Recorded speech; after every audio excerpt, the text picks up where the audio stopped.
नमस्कार दोस्तों, जय जोहार। मैं कौशल तिवारी और बिहनिया संझा में आपका स्वागत है।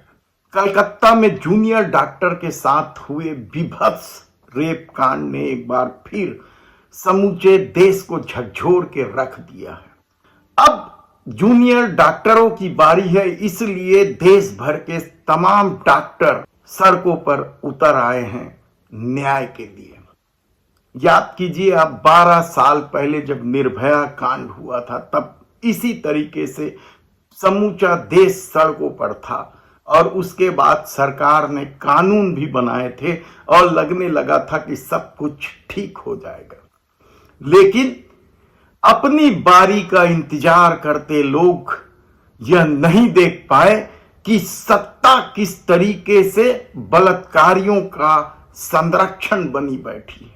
यदि एनसीआरबी के आंकड़े को देखें तो आप चौंक जाएंगे कि हर रोज इस देश में 87 महिलाओं की, युवतियों की बलात्कार होती है।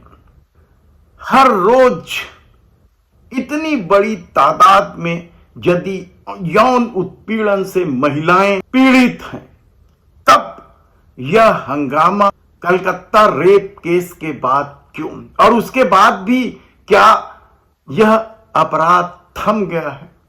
याद कीजिए आप उत्तराखंड में किस तरीके से युवती के साथ बस चालकों ने बलात्कार किया, और कल बिहार से खबर आई कि एक दलित छात्रा के साथ किस तरीके से विभत्स तरीके से बलात्कार किया, नाबालिग छात्रा से। यानी ना तो बलात्कार का सिलसिला रुक पा रहा है और ना ही रोज हो रहे बलात्कार के आंकड़े ही कम हो रहे हैं कि और ना ही राजनीतिक दलों का खेल। सवाल ये नहीं है कि कलकत्ता कांड को लेकर डॉक्टर आज सड़कों पर है, उनके साथ तमाम लोग जुड़े हुए हैं क्योंकि महिला उत्पीड़न का मामला है। तब सवाल ये है कि क्या इस अपराध को रोका जाना चाहिए, और इसको रोकने के लिए अब नए सिरे से इस देश को आंदोलन के लिए खड़ा होना चाहिए। यह सवाल हम इसलिए उठा रहे हैं क्योंकि लोगों ने आश्चर्यजनक ढंग से निर्भया के बाद चुप्पी ओढ़ ली थी। गुस्सा बेहद है इस मामले को लेकर, लेकिन किस पर करें गुस्सा? उस सरकार पर जो खुलेआम बृजभूषण शरण सिंह जैसे लोगों को संरक्षण देती है, या उस सरकार पर जो हर चुनाव के पहले राम रहीम जैसे बलात्कारियों को पैरोल पर छोड़ देती है? एक दो बार नहीं, दर्जन बार से अधिक राम रहीम को पैरोल पे छोड़ा जा चुका है। या उस सरकार पर जो बिल्किस बानो के बलात्कारियों की रिहाई पर स्वागत समारोह में तालियां पीटती नजर आती है, या तालियां पीटने वालों के साथ खड़ी होती है।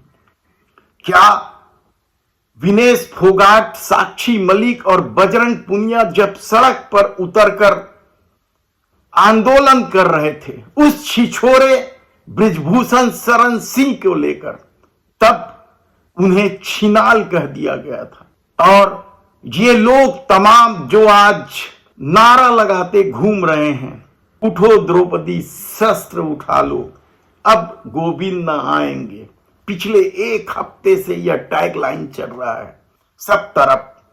उन लोगों ने खामोशी क्यों ओढ़ ली थी जब बृजभूषण शरण सिंह के खिलाफ वे महिला पहलवान रोती कलपती सड़कों पर घसीटी जा रही थी? या फिर वे लोग कहां चले जाते हैं जब राम रहीम जैसे बलात्कारियों को दर्जन भर बाद पैरोल में छोड़ा जाता है?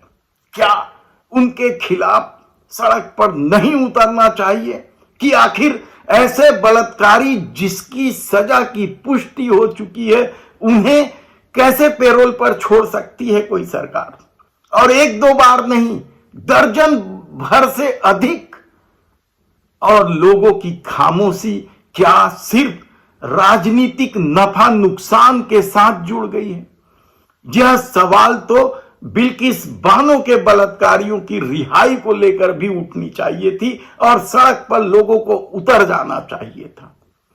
लेकिन अपनी बारी का इंतजार करते लोग यह भूल जाते हैं कि यदि कल किसी के साथ इस तरह की घटना हुई है तो अगली बारी उनकी अपनी है। तब सवाल यह है कि क्या सिर्फ कलकत्ता रेप केस में हंगामा खड़ा कर देने से बलात्कार के मामले रुक जाएंगे, क्योंकि हर रोज इस देश में 87 बलात्कार हो रहे हैं और इस घटना के बाद भी लगातार बलात्कार की घटनाएं सुनाई दे रही हैं, वह भी विभत्स बलात्कार की घटनाएं। उत्तराखंड की घटनाएं कम विभत्स नहीं है।